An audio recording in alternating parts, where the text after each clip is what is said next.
नमस्कार, मैं हूं रत्ना और आप देख रहे हैं सी न्यूज भारत। आयोग करते हैं इस खबर की ओर। खबर मोतिहारी से है, जहां केंद्रीय वित्त मंत्री निर्मला सीतारमण द्वारा प्रस्तुत केंद्रीय बजट 2026-27 को लेकर मोतिहारी के उद्योगपति और विशेषज्ञों ने अपनी प्रतिक्रियाएं दी हैं। युवा उद्योगपति यमुना कुमार सिकारिया ने बजट को रोजगार और युवाओं के लिए नए अवसर पैदा करने वाला बताया, जबकि समाज सेवी और उद्योगपति डॉक्टर शंभुनाथ सिकरिया ने इसे विकसित भारत के निर्माण में सहायक करार दिया। मोतिहारी के युवा उद्योगपति यमुना कुमार सिकारिया ने कहा कि वित्त मंत्री ने लगातार नवा बजट पेश किया है, जो विशेष रूप से युवाओं के लिए अवसर सृजन में सहायक होगा।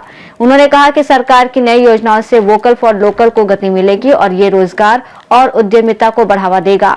डॉक्टर हिना चंद्रा ने बजट में आम आदमी के हित पर ध्यान देने की बात कही। उनका कहना है कि इस बजट में स्वास्थ्य और शिक्षा पर विशेष जोर दिया गया है। साथ ही बजट में युवाओं, महिलाओं, किसानों और समाज के सभी वर्गों का ध्यान रखा गया है। इसी क्रम में उद्योगपति और समाज सेवी डॉक्टर शंभुनाथ सिकारिया ने बजट को विकसित भारत के नेतृत्व में सहायक और सराहनीय बताया। उन्होंने कहा कि युवा शक्ति के रोजगार सृजन के प्रयासों के बावजूद कुछ वर्गों में उम्मीद और निराशा दोनों के मिश्रित भाव देखे जा रहे हैं। उन्होंने बजट के प्रयासों को महत्वपूर्ण और लक्ष्य उन्मुख करार दिया। सभी विशेषज्ञों का मानना है कि बजट के माध्यम से आम जनता और उद्यमियों दोनों के लिए अवसर और सुविधाओं का रास्ता खुलेगा और ये देश की आर्थिक प्रगति में सहायक साबित होगा। देखिए, पहली बार आज कर्तव्य भवन से यह बजट पेश किया गया है और 9वीं बार माननीय वित्त मंत्री जी ने इस बजट को पेश किया है, इसलिए उनको बहुत बहुत बधाई हो।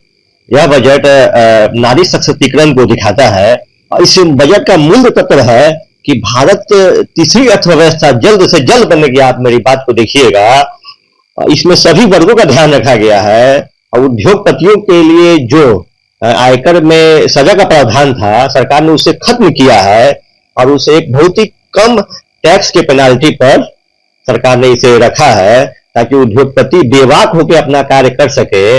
और आईटी सेक्टर में सरलीकरण किया गया है, ताकि जितने अधिक से अधिक लोग आपको आईटी भरेंगे, इनकम टैक्स भरेंगे, उतनी जल्दी हमारी देश की अर्थव्यवस्था बनेगी।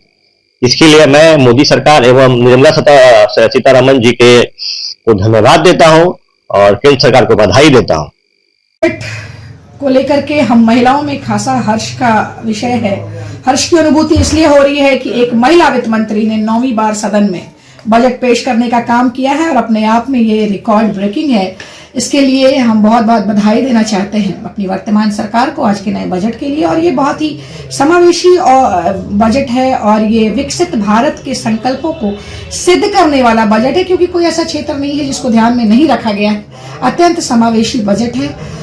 हर क्षेत्र, कोई वो अंतरिक्ष का क्षेत्र हो, युवा शक्ति के विषय में बात की गई है। हम डॉक्टर्स हैं, अगर हमारे विषय में बात करेंगे तो मेडिकल के क्षेत्र में कैंसर के मरीजों को बहुत ही बड़ा लाभ मिलने जा रहा है, क्योंकि 17 ऐसे कैंसर मेडिसिन से, बहुत महंगी होती हैं ये दवाइयाँ, तो कैंसर मेडिसिन के ऊपर जो कस्टम ड्यूटी है उसमें रिलीफ दिया गया है। और ये मेरे ख्याल से भारतवर्ष के हर व्यक्ति के लिए, हर परिवार के लिए बहुत ही राहत लेने वाला विषय है। राहत की सांस वो लोग ले रहे हैं। और उतना ही नहीं, हेल्थ सेक्टर में 9% increase in the health sector budget, जो कि 10,000 करोड़ रुपए का बजट है, उससे ज्यादा का बजट है। और इस बार के बजट का स्पेशल अटेंशन बायोफार्माक्यूटिकल डिपार्टमेंट्स के ऊपर भी है, जिसको बायोफार्मा शक्ति का नाम दिया गया है। इसमें भी 10,000 करोड़ का जो निवेश किया जा रहा है इस बार।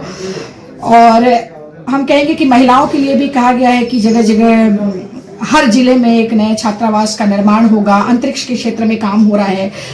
ये टेक्सटाइल के क्षेत्र में, जिसको महात्मा गांधी ग्राम स्वराज की पहल की गई है, और खादी को मजबूत करने की बात की जा रही है। और उतना ही नहीं, शहरों की बात करें तो 2 टियर 3 टियर शहरों में बुनियादी ढांचे के विकास की बात की गई है।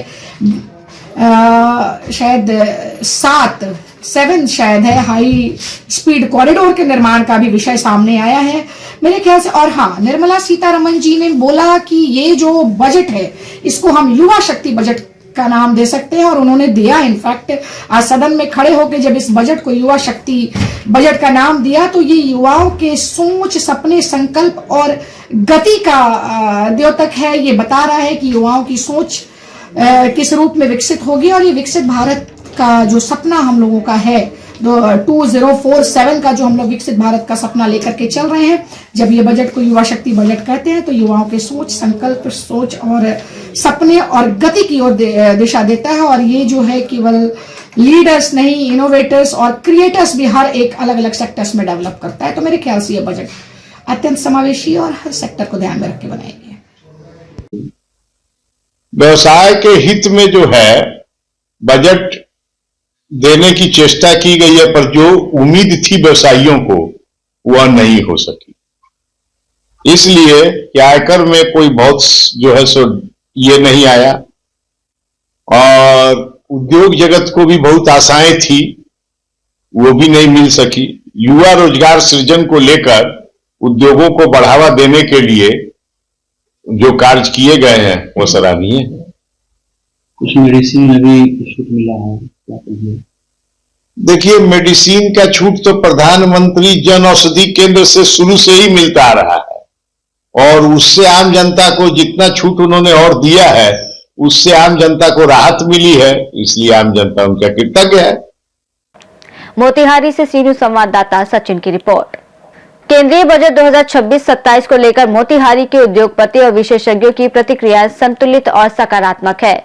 युवा सशक्तिकरण, रोजगार सृजन और स्वास्थ्य शिक्षा पर ध्यान देने के कारण इसे आर्थिक विकास और सामाजिक कल्याण के लिए महत्वपूर्ण बजट माना जा रहा है। इस रिपोर्ट में फिलहाल इतना ही। देश और दुनिया की तमाम बड़ी खबरों के लिए आप देखते रहिए सी न्यूज भारत।